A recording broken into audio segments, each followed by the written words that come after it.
Bienvenidos, comenzamos con la información y es que la abogada Tania Pastor, una vez más sin pelos en la lengua, dice unas cosas que a la oposición no le van a caer nada en gracia, y es que ella se refiere precisamente a la última encuesta en donde señala que el presidente Bukele ganaría las elecciones si fuesen hoy, y es que ella asegura que el presidente Bukele no tiene competencia. También se refiere al caso legal del diputado Cristian Guevara y Héctor Silva. Y en esto ella fue directa y contundente. Vamos a escuchar todo lo que dijo sobre este tema.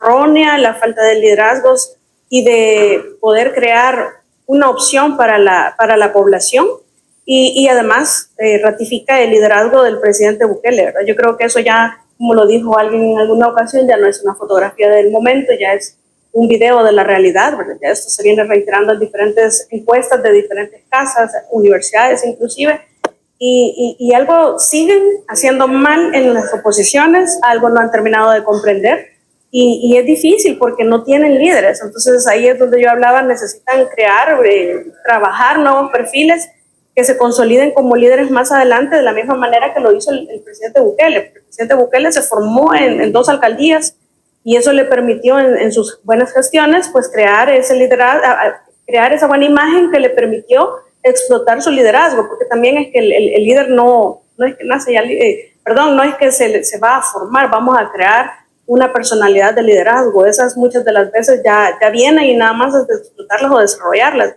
dirigirlas de la mejor manera.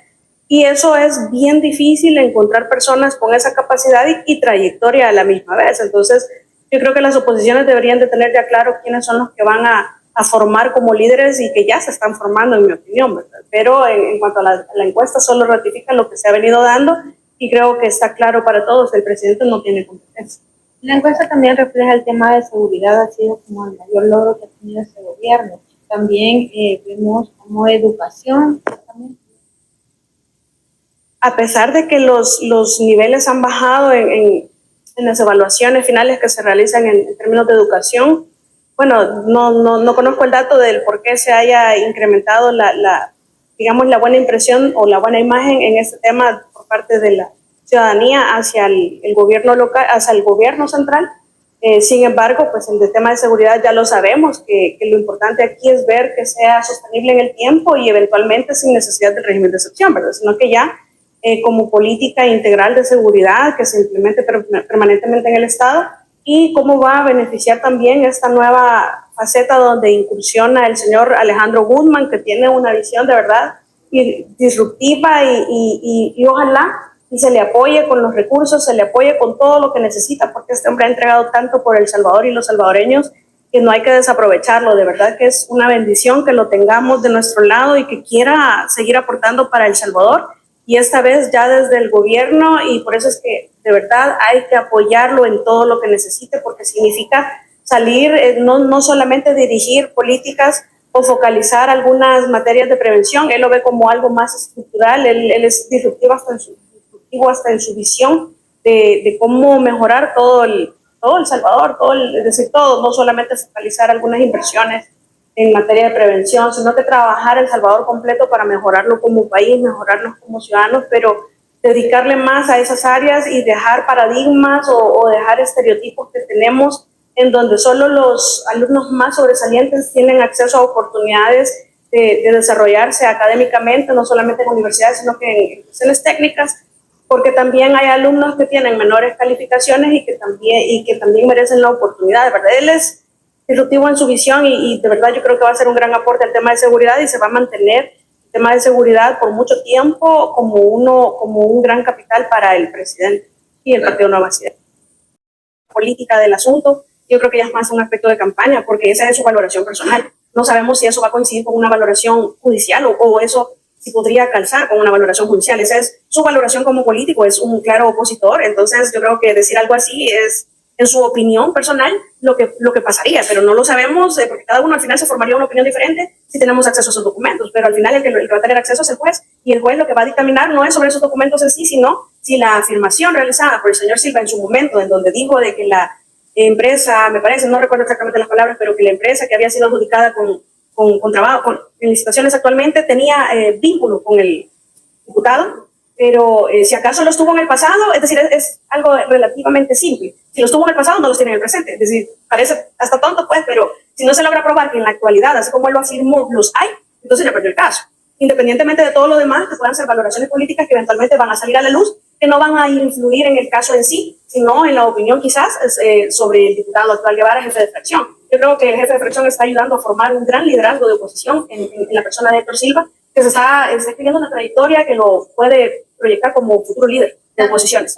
Pero sí es posible que uno de los dos o quite o no quite la reserva. De hecho, mencionaba, como no lo sabemos por parte del diputado Guevara, él dijo que que ya no iba a haber reserva. Sin embargo, lo que hizo fue contestar una petición del señor Héctor Silva, lo dijo Héctor Silva, me consta, que no se había opuesto a tal situación, porque al final la reserva la decide el juez, pero si la pidieron las partes, la misma parte que la pidió, en este caso, pues tiene que pedir que se le levante la reserva, y tiene que fundamentar por qué, ¿verdad? Porque se dio por alguna razón, que está con fundamento. Si ese fundamento dejó de existir o ha variado, pues entonces la misma persona que solicitó puede pedir que se quite para que el juez quite la reserva. El juez no la va a quitar así nomás, tiene algún fundamento que debe desvirtuarse. ¿Se le encontró un arma de fuego al ser capturado o al salir de El Salvador? De Guatemala se le había proporcionado, ¿no? Bueno, desconozco la fuente de esa parte, si no la conocía.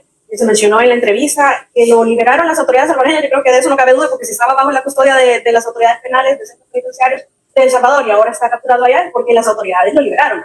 Lo que se debe determinar es el marco de esa liberación, es decir, cuál fue el fundamento de esa liberación. Eso es lo que se debe de verificar, porque es decir, sí, funcionarios lo liberaron, porque si no, no sale de la cárcel. Lo que hay que averiguar es cuál es el marco en el cual se desenvolvió esta liberación. Ya conocemos que habían condenas que estaban vigentes al momento de la liberación. Hay un juez que dice, hay un oficio mediante el cual yo advertí de esta situación a centros penales, pero ese oficio no lo hemos visto. De hecho, nadie lo ha visto. De hecho, nadie ha visto ninguno de los procesos en los cuales ya fue condenado en el 2000, en el 2019, en el 2021. Hay un caso abierto en investigación del 2020, hay una orden de captura del 99, hay dos solicitudes de extradición que hizo Estados Unidos. Es decir, nadie ha visto todo eso, solo lo conocemos por enunciados de partes intervinientes. Entonces, lo que hacemos son valoraciones, ¿verdad? Y si el juez dice, hice un oficio mediante el cual liberé por este caso, por orden de la Cámara, a este reo, pero tenía otros casos pendientes del cual hice conocimiento a autoridades penitenciarias, que además, aunque el juez no lo hubiera dicho, autoridades penitenciarias tienen en el registro de cada recluso o de cada privado de libertad, tienen toda esa documentación, pues ahí es donde tenemos que investigar cómo fue el procedimiento para liberar a este reo o a este privado de libertad, cuando es un condenado, a este privado de libertad, que de repente aparece capturado en México y extraditado a Estados Unidos. Ese procedimiento es el que se está utilizando incluso mediáticamente a nivel político partidista para hacer campaña en contra y a favor, ¿verdad? Porque no le echan la culpa al sistema legal. El sistema legal ciertamente sí favorecía en mucha medida a estos terroristas por el sistema tan garantista que teníamos, pero por otra parte también hay una relación cierta en donde se establece que se liberó y que al parecer tendría que estar todavía detenido, ¿verdad? Entonces, eso es lo que las autoridades, nosotros esperaríamos que investiguen, no hay que les estemos dando la culpa a nadie.